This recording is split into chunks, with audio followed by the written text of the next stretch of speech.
17104.com. Welcome, my brothers and sisters, to the Richard James Show on 17104, The Voice.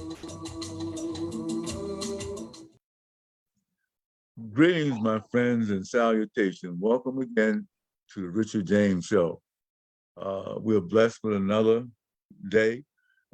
We continue to do things that will hopefully enlighten and inform individuals about things in this world.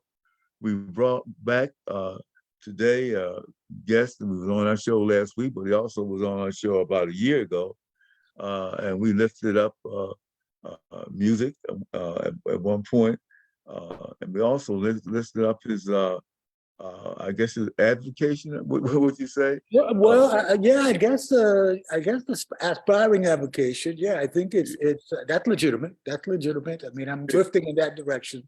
It's definitely more than a hobby now, but I haven't been discovered yet. I hear. Well, we're taking care of that part. But we want to share today. Thanks again. It's Dr. Eliseo Rosario. Always destroy name. Please forgive me, Doc. But a pleasure. It is always a pleasure. I always learn something. Today we're going to deal with photography.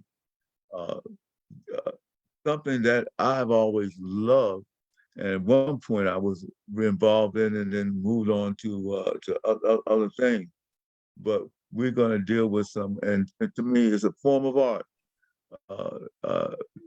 Just like we have all paintings, and we have all sculpture, and we have different forms of art.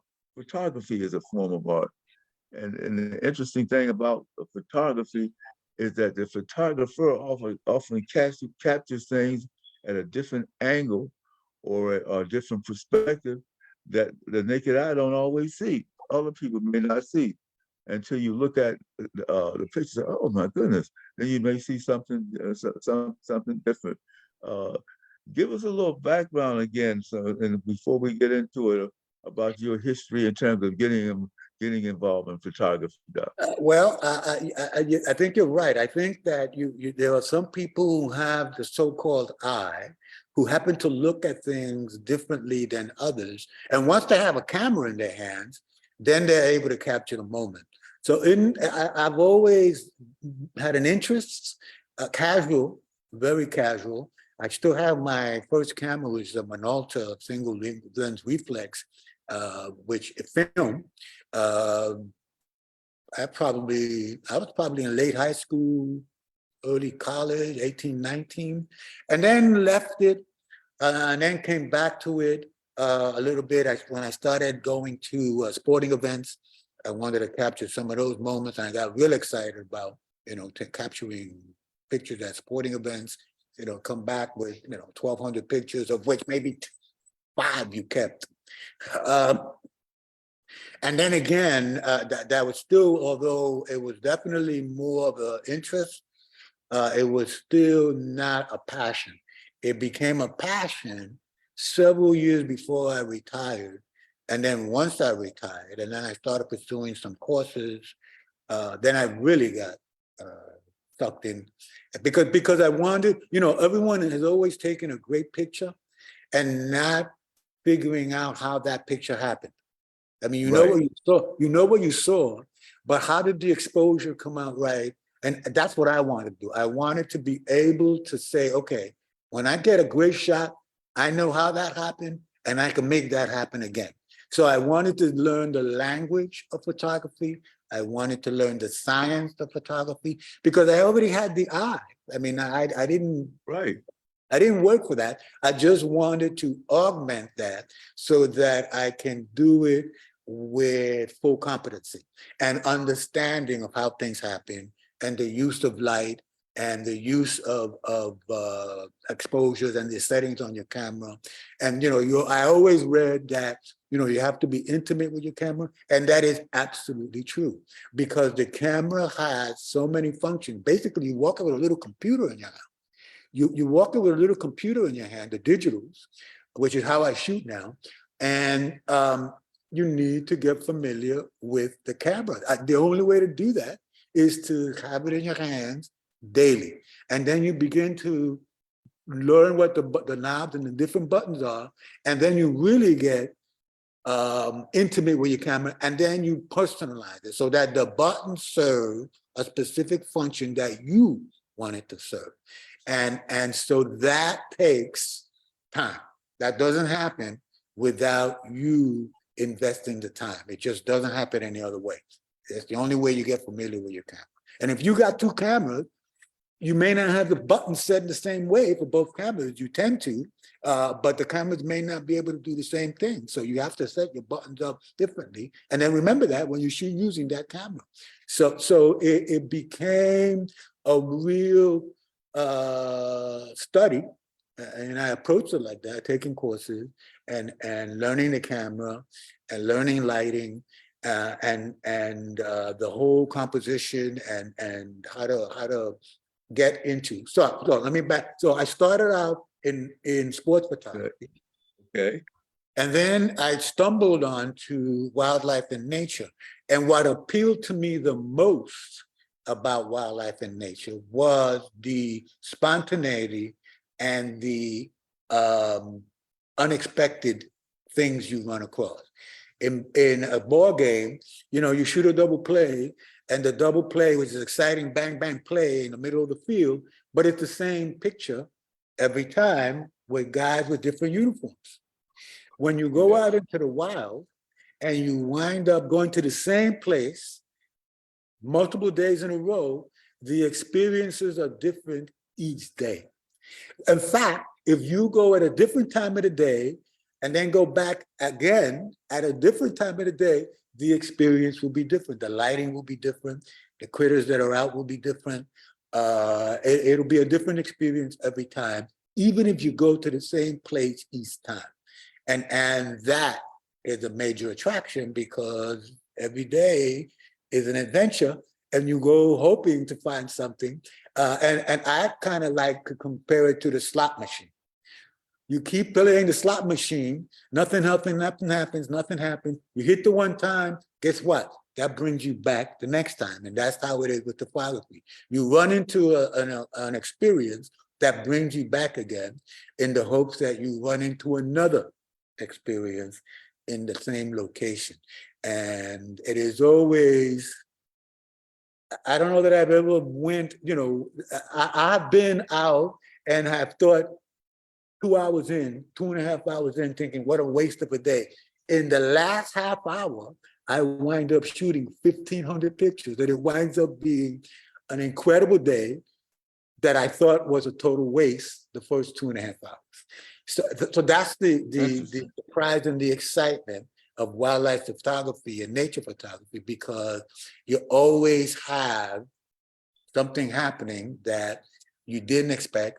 You go in with a plan, and then something happens that's better than the plan you came with. And that's always exciting. I have a colleague out in the park who said, when you run into a critter that's posing there for you, he's there for you because no one else is there. And you happen to be there that day, and he showed up for you. And that was an interesting philosophy. And I like the fact that, you wind up, sometimes you get so excited that there's nobody around to tell you. He's like, oh my goodness, look at this eagle or hawk or bear or whatever you're shooting. And you're kind of like, wow, this is too bad there's nobody else here.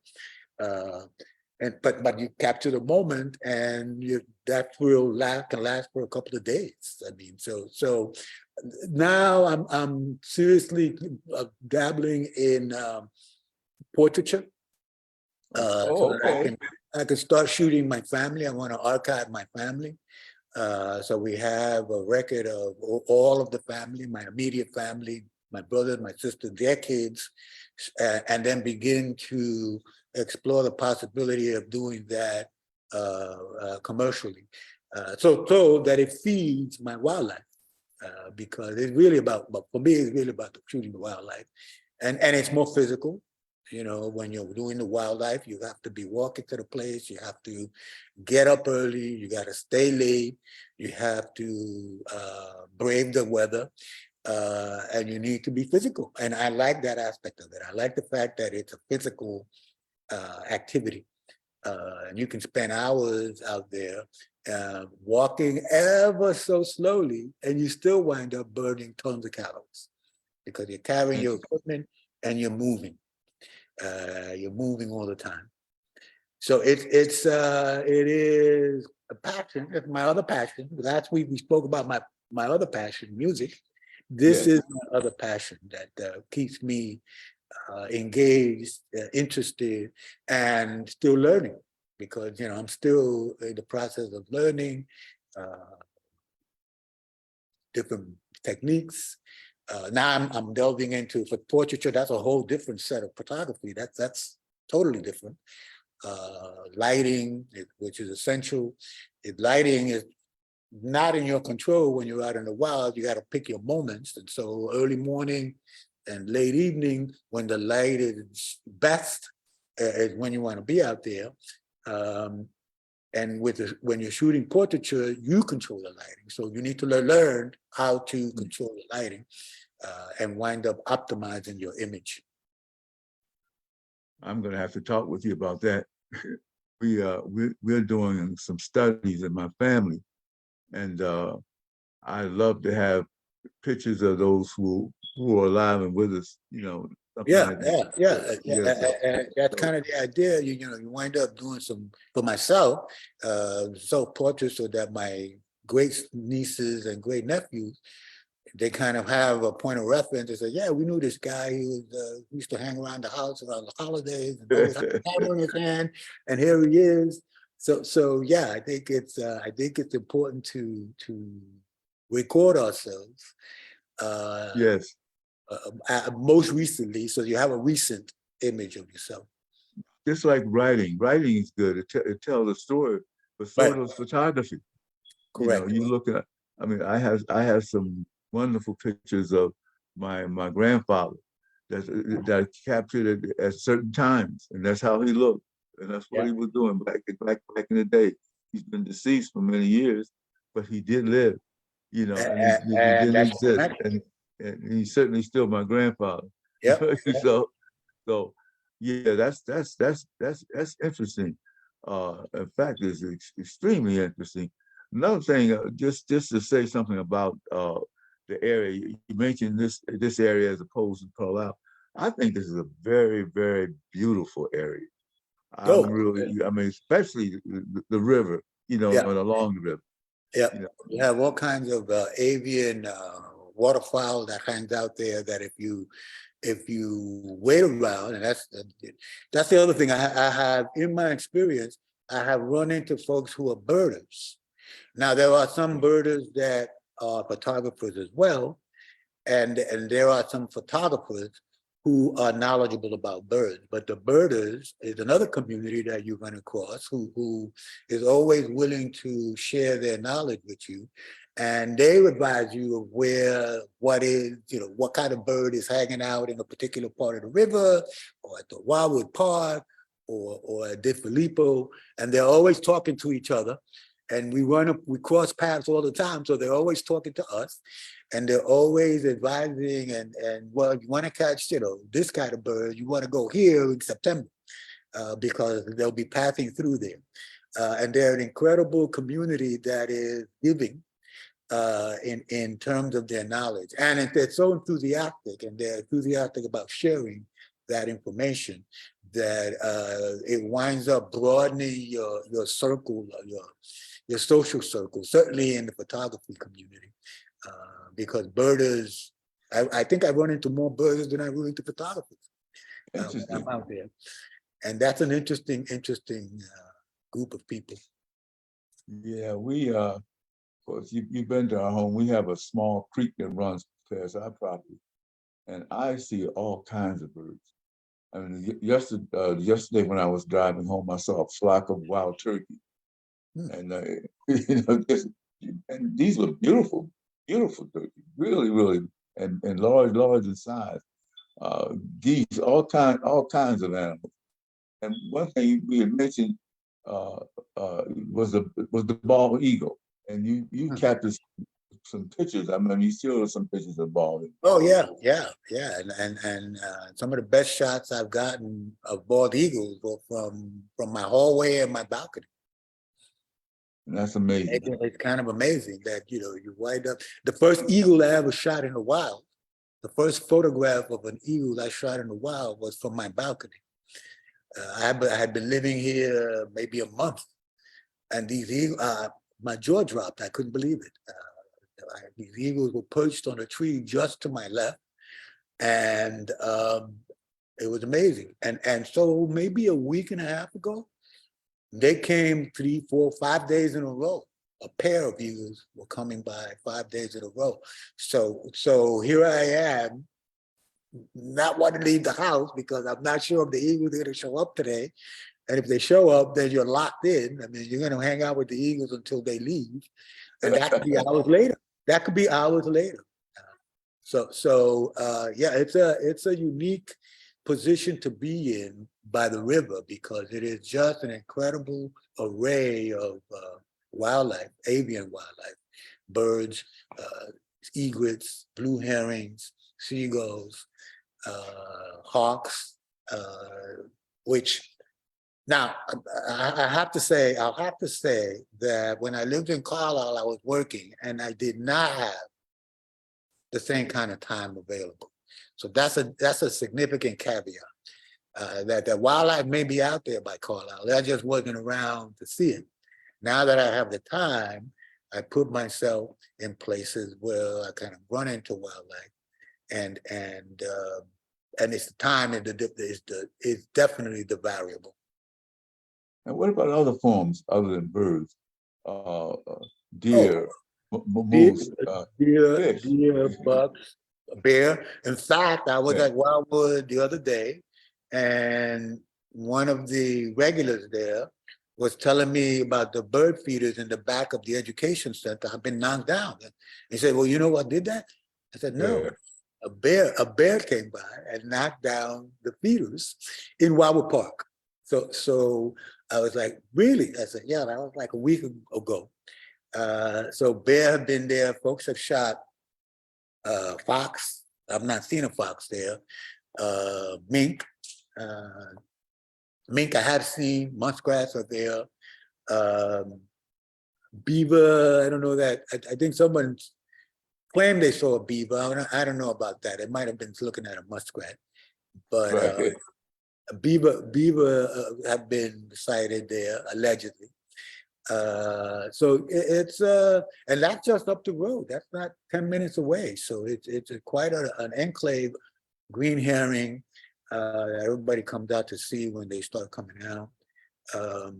Yeah, it's quite a catch. To be able to have that available to us this closely is quite a stroke of luck.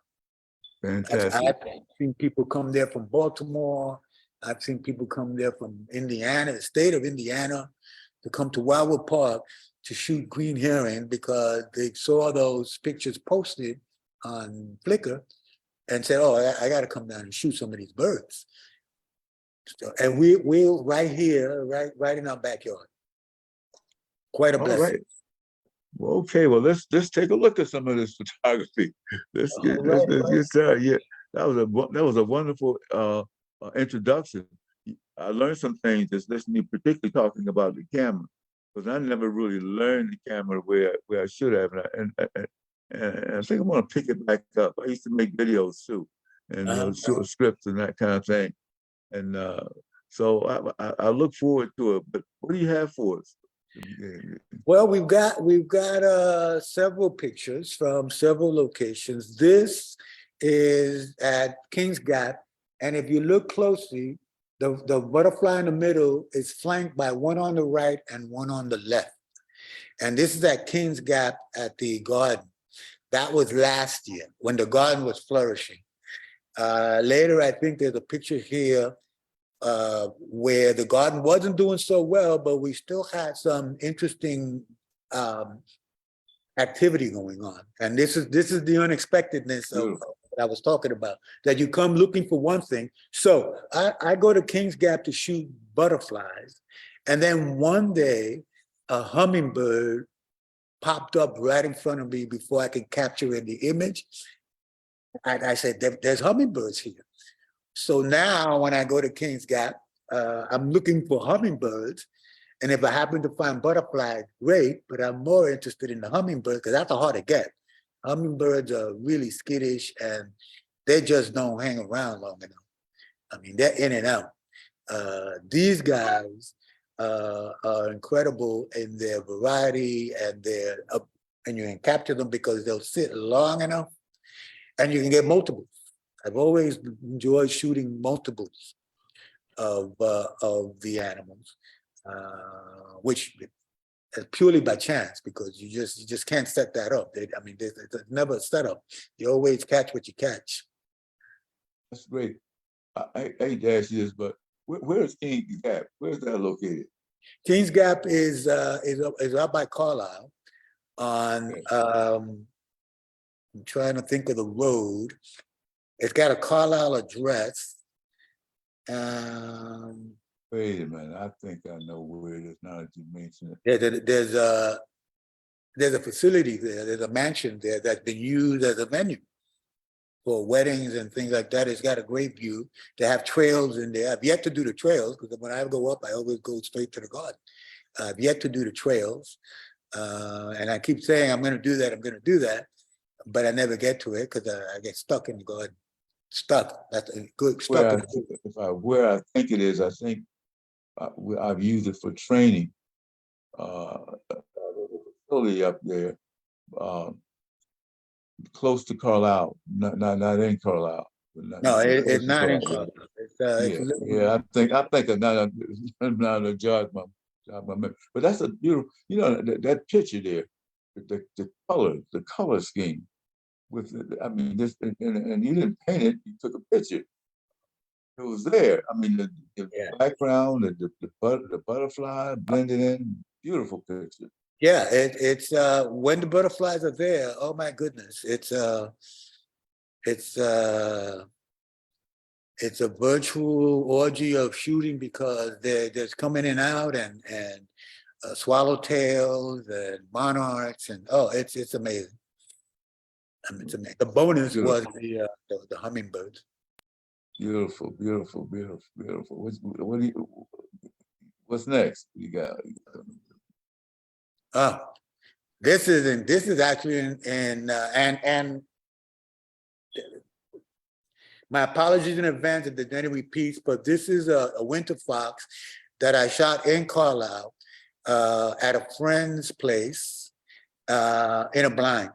I have been going to the blind multiple times, nothing. And then this one day, this was in February of 21, this guy showed up. And I keep going back because who knows when he's going to show up again. It brings you back. And my friend had mentioned that he had seen fox out there. And so I went hoping to catch one. And I think I've seen him one other time when there was no snow on the ground. I used to live outside of Carlisle. And I used to jog. In the morning, and I saw a whole school of foxes. No kidding.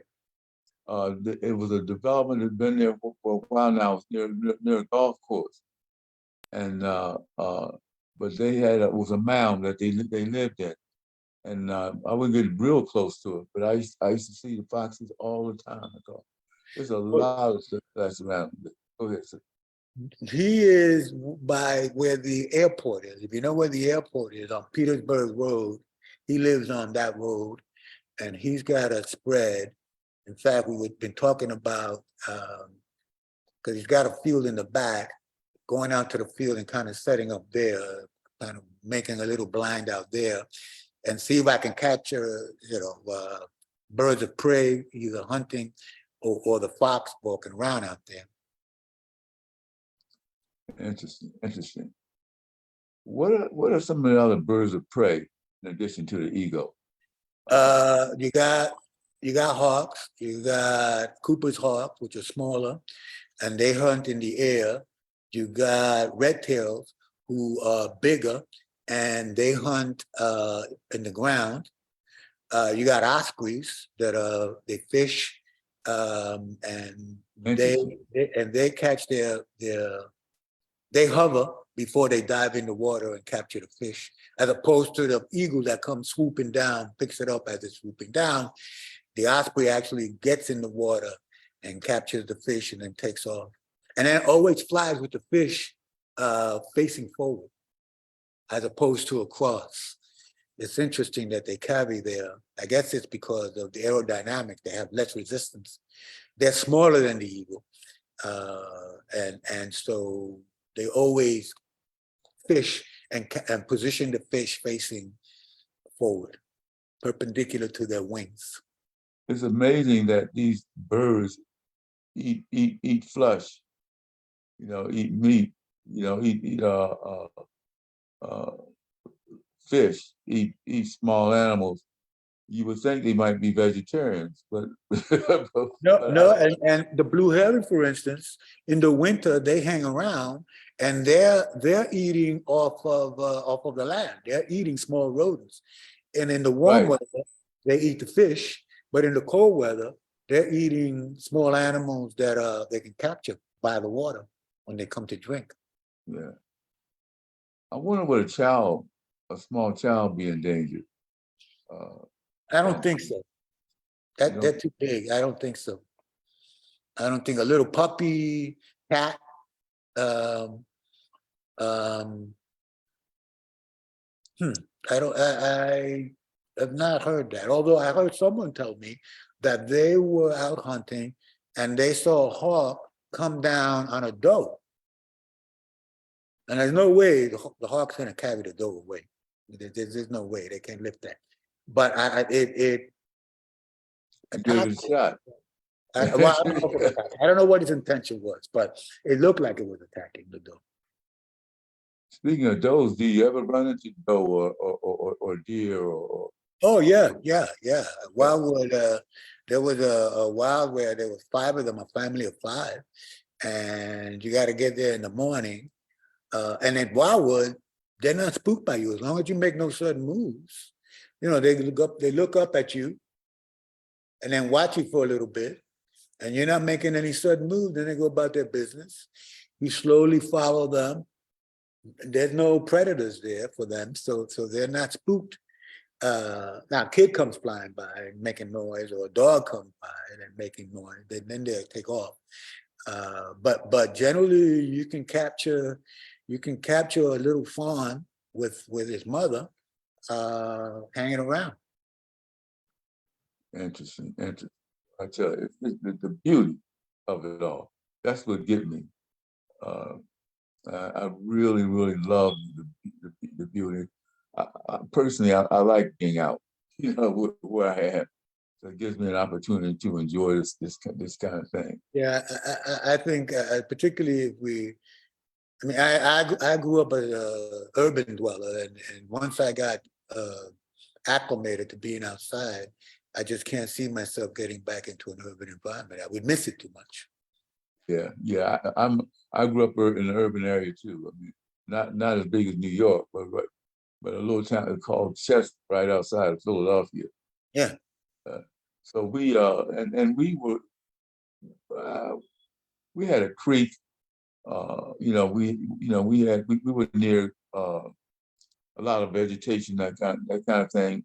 We used to go out in the country and get blackberries and that kind of thing. But we didn't. I don't remember seeing deer or bear or anything like that. No. In fact, I remember being intimidated by being out in the woods. I mean, when I was much younger, because it was an unfamiliar environment. It was, and some of these things were a little intimidating because you didn't quite understand the nature of nature. Right. Okay. What's next? Uh, Picture. You got something? oh, this is a great shot. This is a green herring who by the way, eats frogs. So it's jumping from one log to another. And I didn't notice the frog until after I took the picture because I was focused on the green herring. And then Okay. as I took my shots, I said, well, look at that. We're playing leapfrog here. So the frog, once the green herring jumped on the log, the frog said, too close for comfort. I'm out of here. So this is the moment that I was so focused on the green herring, which is the attraction at Wildwood, that I totally missed the frog. The only other time that I've seen frogs in the picture is when the green herring is eating them. Right. This one got away. This one got away. Yeah, yeah, like he's on his toes. Yeah, beautiful bird. I'm looking at Yeah, his yeah. wings. Deceiving how big it is when you see it perched. When it's sitting on the log, they look like a little football. And then all of a sudden they open their wings and their neck stretched out. And it's Yeah. a huge bird. It's much bigger than you realize when it's just sitting there. And that's the attraction that some people come from as far as Indiana to shoot that bird, green herring. Interesting, interesting. Kind of remind me of an airplane with the wings out and the feet and that's interesting. Interesting. Yes, sir. All right. Keep it rolling. Let me see something. So this is the one I was talking about. I call this one raspberries because if you notice, the hummingbird's tongue is sticking out. Is that what that is? Yes, that's Yeah. that's his tongue sticking out. So this was when the garden was already, I went up and I said, what a waste of a day. And towards the end, a hummingbird shows up and by the bench away from the garden. And that's when I realized, well, the hummingbirds are here. So I came back and this was already getting late. So you see the sun is hitting it from the left. The sun was setting. Okay. And you captured the great light. And this guy was hanging around. And I got a few shots of him, but this one is my favorite with his tongue sticking out. And the garden looks like a mess. I mean, there's I went up there and the garden looked terrible. We hadn't had rain and probably the volunteers weren't coming out. So there were no butterflies. But the hummingbirds were still taking advantage of the few flowers that were out there.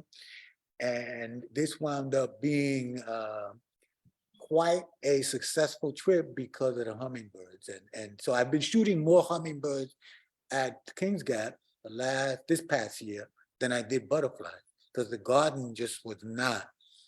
It just was a far cry from what it had been the year before. Wow.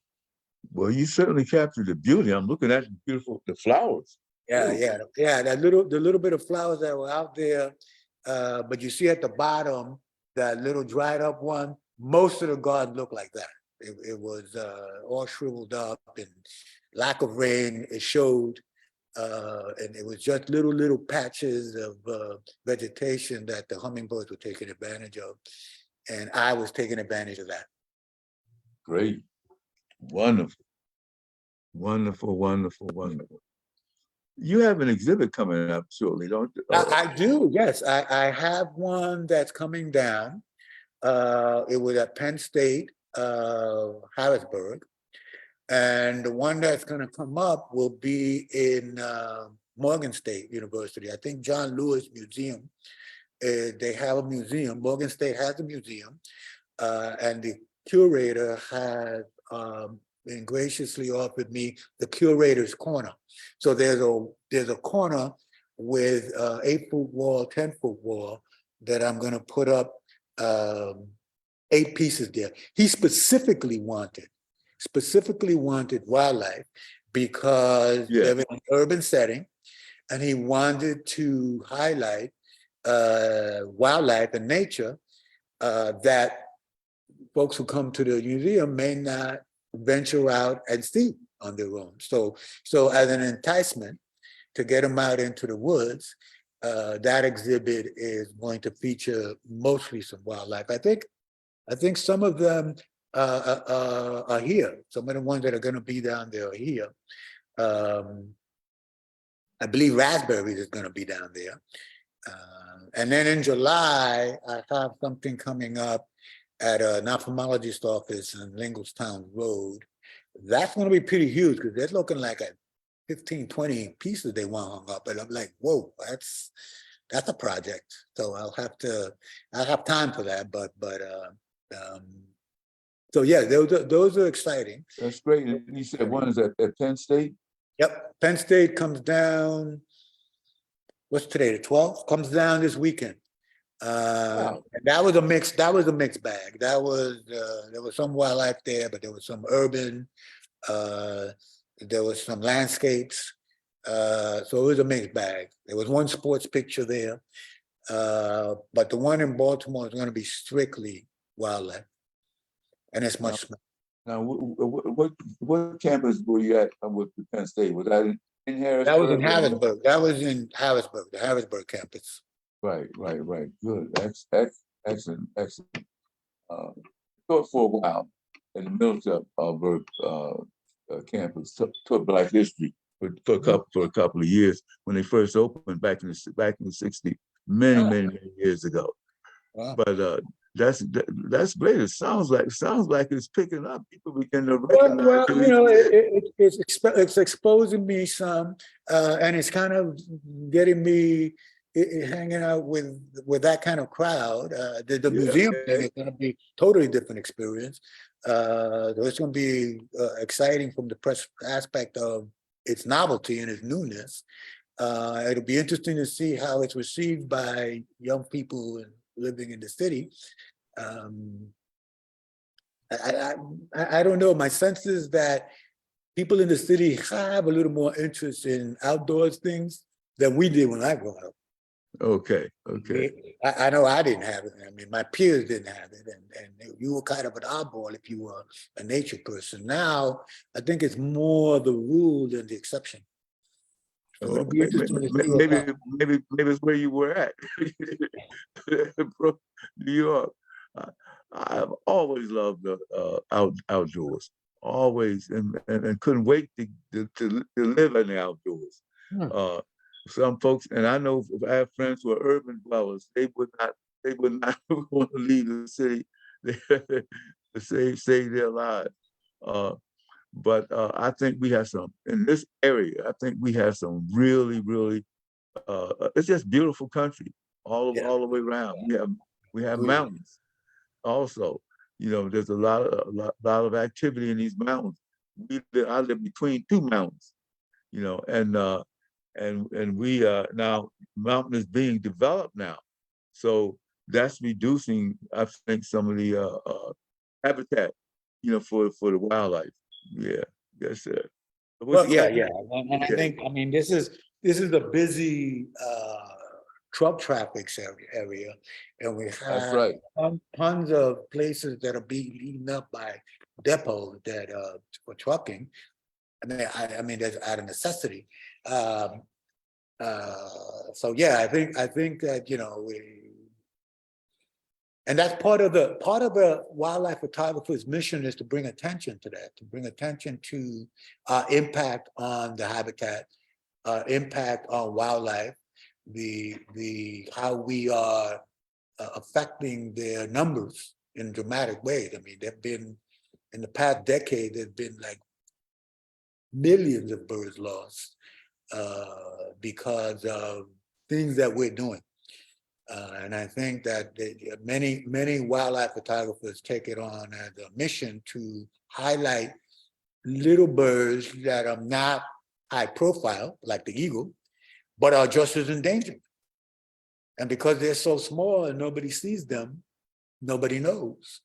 So the wildlife photographer kind of features them and brings attention to the fact that this little bird is important because it impacts on several other birds. And if we're not paying attention, if we eliminate this bird, then we will impact at least 2 or 3 others. And I think it's a quiet mission that that makes the photography even much more impactful. Yeah, we have a problem, environmental problem in terms of keeping the Susquehanna clean. Mhm. In fact, I think there's a suit now uh, because I think the Susquehanna empties into the Chesapeake Yep. and major fishing area, and but uh, just to me, just not enough emphasis on the environment. Uh, Yeah. and if you got a dirty river, I'm using unappropriate language, but if you got problems with the river, you got to affect all the living specimens that depend on that river for its livelihood. Yep. That's what I see. But I look at the river. I came here from uh, Seattle, Washington, where with my family we lived there for 11 years. But back in those days, uh, they were environmental friendly. Now they're having some issues now. It's changed, but they had. I mean, they would find you. They would really take care of you if you didn't take care of your environment. Uh, but I mean, but it still exists. People still go fishing. I understand, and they do some things. But I think we can go a much longer way in terms of making sure our environment is safe uh, and continue to exist. Yeah. You know, Yeah. that's the whole thing. Yeah. Yes, yes. I think it's yeah, I think it's paid a lot of lip service, but folks are just not paying attention. And it's not just, I mean, it's global. It's everywhere. So Yes. I think we're running out of time. And that's sad, but it's true. Sad, but it's true. Right? And we weren't placed on this planet to stay forever. And so while we're here, you know, we want to do what we can. I mean, for humanity and also for the environment. We're part of a global world. You Yep. know, Yep. yeah, so we need to do that. Give me something else. Some of those more beautiful pictures that you have. What you got? Let's see. Oh, so this is a baby green herring. Interesting. So to the right, there was a nest. And this guy somehow managed on the other side of the water on a log, and no way it can fly. We weren't quite sure how it got there. Okay. We said, oh, this guy is going to be eaten up by some other predator.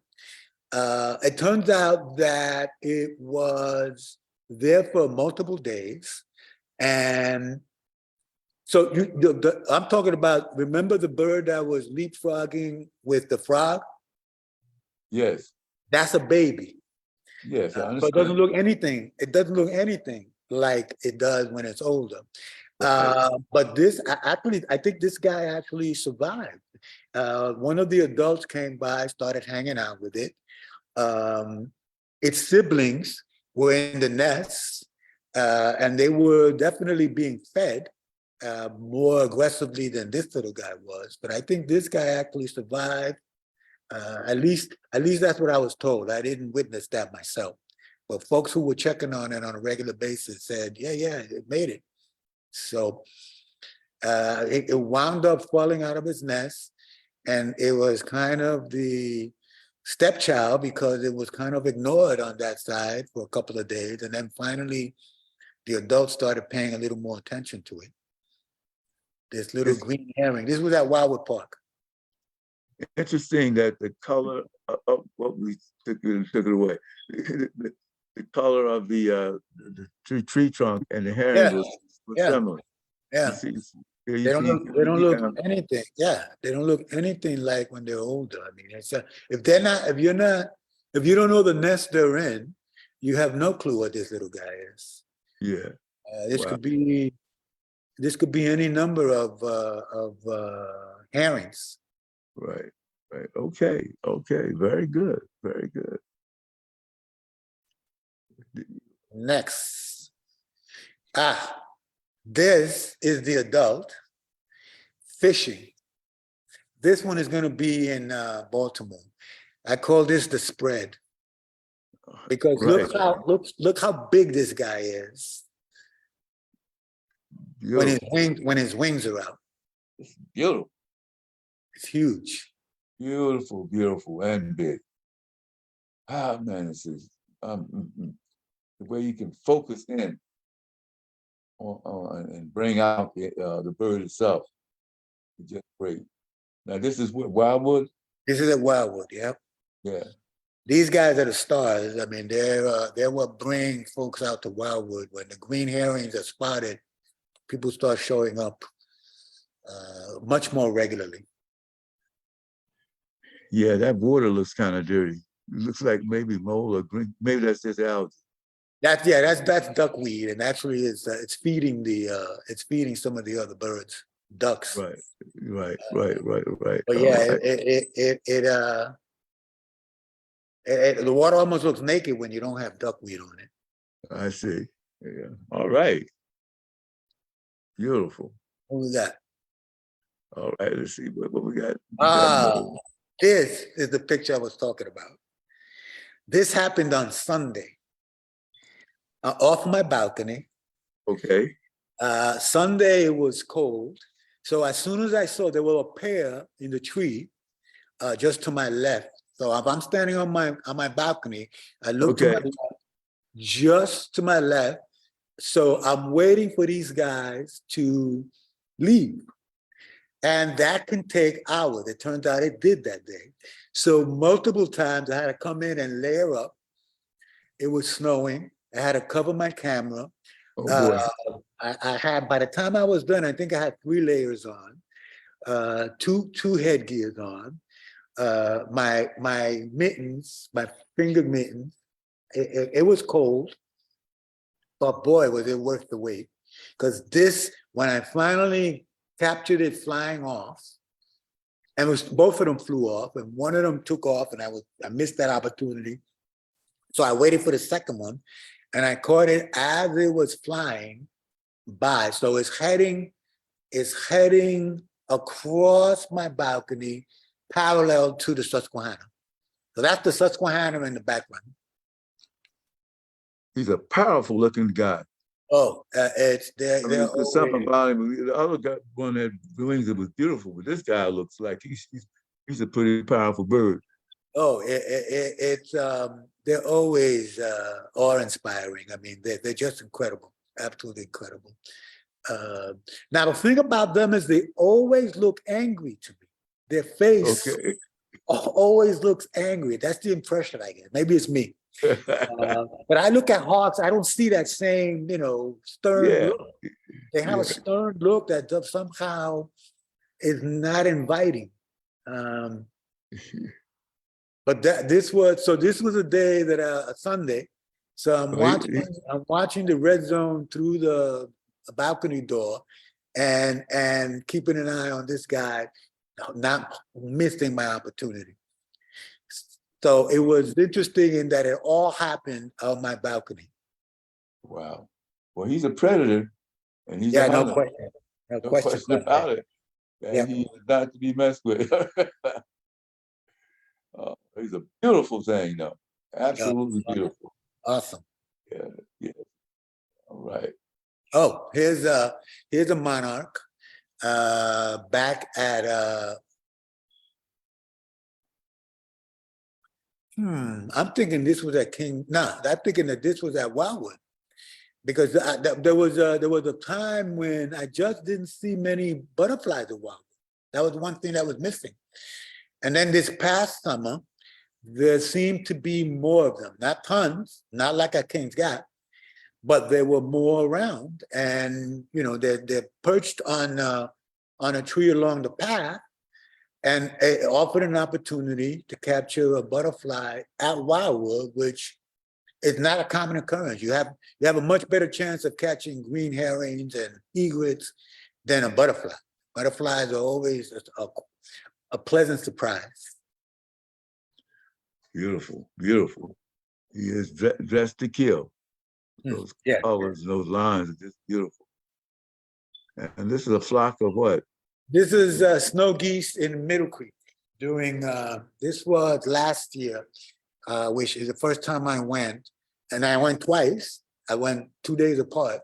One day after the other.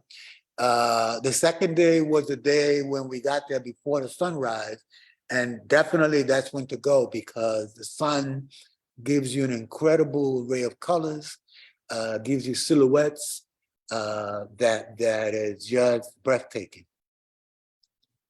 Wow. Beautiful, beautiful, beautiful, beautiful, man. So we went to Charleston to visit some friends, and we took the boat out that takes us by Fort Sumter. And while we're waiting, these guys are coming by, and pelicans, I don't shoot very many of. I don't run into very many pelicans. Seagulls, we got all over the place, but pelicans, not so much. So I always love shooting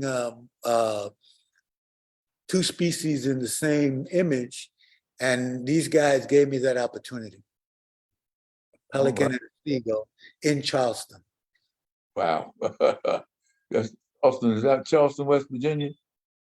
No, this is South Carolina. Excuse me? South Carolina. Oh, okay. Okay, Charleston, South Carolina. Yeah, Oh. yeah. Yeah, it was getting together with some college mates. One I've seen often enough, but the other one I hadn't seen in decades. So we spent a weekend in Charleston, went to a plantation, and it was quite fun. Charleston is a photo op too. Charleston is a very historical town. Oh yeah. Yeah. But this picture, these are rare kind of things that you get the two birds there together. And the pelican looks rather dignified. Yeah. He's well dressed and he's, so to say. This was in the East Shore. We went to a restaurant called Suicide Bridge Restaurant. And wow.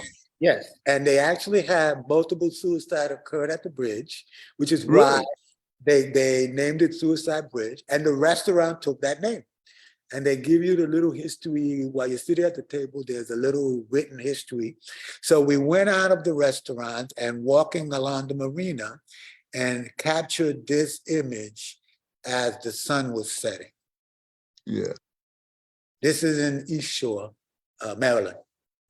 Oh, East Shore, Maryland. Oh, okay. Suicide restaurant. Suicide Bridge Restaurant. Yeah, interesting story. One lady jumped off the bridge, but changed her mind, started crying for help. Somebody came and rescued her and brought her up. And he said, well, we'll get in the car. I said, no, I don't want to get in my car. I'm all wet. I got a new car. This is after she got pulled out of the water. She apparently changed her mind. Something that Jesus Christ. All right. Oh, this is another shot from my building. So the shot we saw before is in the back. This is from the front. These guys were hanging out on a dead tree that sits there and there's nothing covering it. In the beginning, I wondered why they were not hiding. And I said, well, who would be picking up? What predators do they have? They don't have any predators, so they don't need to hide. They need to be able to see. And so once it took off, so this is the front of the building. So the direction it's flying in is towards the creek, the Connequin, which empties out into the Susquehanna. So it was probably going to fly around the building and get over to the river. Yeah. Beautiful. Beautiful. Well dressed. All right. We're getting down near the end. Yes. And beautiful presentation, sir. Thank you very much. It's always a pleasure to share my passion with friends. Well, hey, and we enjoy your passion, man, and the quality things that you do, and we really appreciate it. and certainly any way we can be supportive of your adventures and the things you do. We want to do. We want to absolutely do that. But thank you for today's presentation. A Wonderful pleasure. words. A pleasure. And so, all right, we're gonna move ahead here. We're gonna talk a little bit about uh, uh, Kwanzaa. We was at a Kwanzaa celebration of the day. Ah, Uh, Mr. Nathaniel Gaskin and Pat Gaskin had a ah, wonderful. This is a picture of Nathaniel Gaskin and myself at Kwanzaa. They did a beautiful job. They had African dancing and music. Uh, there's a presentation of some of the things that I brought to the celebration: African drums and clothing, and sometimes African masks. It was at John Harris High School. Uh, hmm. uh, John Harris out in the gym, and it's such a beautiful. Here's some of the art masks that we have also from various country. Uh, it was a good celebration. We're still down in Lebanon Valley, farmers market, and I want to invite the public to come by and see us. We need your support. We still have bulls. We still have giraffes. We have uh, uh, original oil paintings. Uh, name of our business is African Paradise. It's a lot of fun interacting with people, but we have all kinds of food. Come down. I'm sorry I missed you. You guys gonna come by and I wasn't there. Down, but you guys get a chance, come down and see me. I would appreciate it. Yes, sir. Excellent. Uh, but you were doing some things in Lebanon, weren't you? Didn't you have a presentation or something? No. Uh, when was this? I may have misunderstood. Maybe a couple of months ago. Oh, no, yeah. No, I think we were, we were getting some of these exhibits ready and making preparations and framing Yeah, them. And all that. I mean, that's a learning curve for me. I mean, taking the picture is the easy part. I mean, this other stuff is the learning curve for me. yeah. Well, my learning curve continues to grow. I've learned a lot today. Things that I didn't know. And I guess when we stop learning, we stop existing. Correct. Yeah. Correct. But keep up the good work, Doc. And Well, thank you very much for support and interest, because it winds up making it less a vanity project and more a project to serve in the community. Looking for more ways to do that. yeah, yeah, and that's it. People, think we can be some in a location, and a lot of interesting and very important things exist. But unless someone sheds light on that situation, we have Wildwood Park, for example, which is a wonderful edifice. But I wonder how many people from Harrisburg really, even understand what exists or even go over there. Yeah, I remember when Floyd had mentioned the park to me. I didn't even know what he was talking about.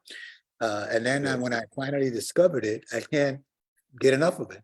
So yeah, yeah, you're right. I think that that's a hidden treasure that more people should know about. yeah. I used to go there a lot myself. Uh, when times were different. I used to go there just to exercise, to walk, Mhm. and it was a wonderful thing. It was a beautiful thing, and it's not. And Pack is very close to Wildwood. Yeah. Asbury Community College, and Yep. so anyway, it was a great experience, and this just emphasized me. You got me stimulated, motivated to pick up my camera and start Good. doing some Good. things. I think. Uh, Yeah. I think there's the image you capture, you make it yours. Yes, Uh, indeed. you Yes, capture that indeed. moment, it becomes yours. Yeah, yeah. One of the things courses I took when I was in my senior year in high school was photography, and for years I did it. But then it kind kind of moved away from it. But I'm enjoying seeing what you're doing. I really Good, am. good, So, good. okay. So I want to say thank you again for listening, my friends. Tune in again next week to the Richard James Show. We want to thank Brother Chris Thomas for helping us with the logistics and putting the program together. Dr. Rosario, we really appreciate you coming in and giving us the time. And, Always a pleasure. yes, sir. So I want to say so long, and we'll see you next week. Take care now. Take care, folks.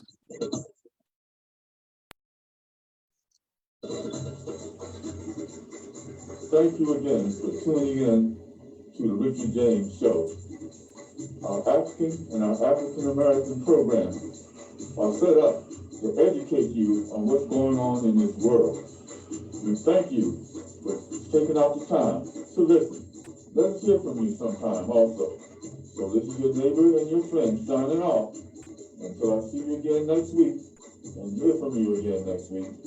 So long. God bless.